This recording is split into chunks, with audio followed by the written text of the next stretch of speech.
દક્ષિણ મુંબઈના ભાયખલા વિસ્તારમાં શુક્રવારે સવારે એક બહુમાળી ઇમારતના 42મા માળે ભીષણ આગ લાગી હતી.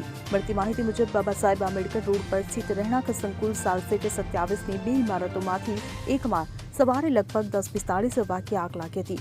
આ ઘટનામાં કોઈ જાનહાનિના અહેવાલ નથી. આ અંગે જાણ કરાતા ફાયર બ્રિગેડની ગાડીઓ ઘટનાસ્થળે પહોંચી ગઈ છે. હાલમાં આગ ઓલવવાનું કામ ચાલી રહ્યું છે. આ અંગે અધિકારીએ જણાવ્યું હતું કે બેસ્ટ પોલીસ, એમ્બ્યુલન્સ સેવા અને અન્ય એજન્સીઓની ટીમો તાત્કાલિક ઘટનાસ્થળે પહોંચી ગઈ હતી. આગ લાગવાનું કારણ હજુ સુધી જાણી શકાયું નથી.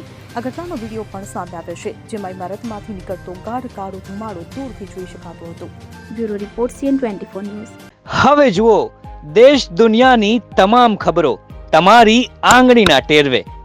ઉઠાવો મોબાઈલ અને Google Play Store પરથી ડાઉનલોડ કરો અમારી CN24 ન્યૂઝ મોબાઈલ એપ.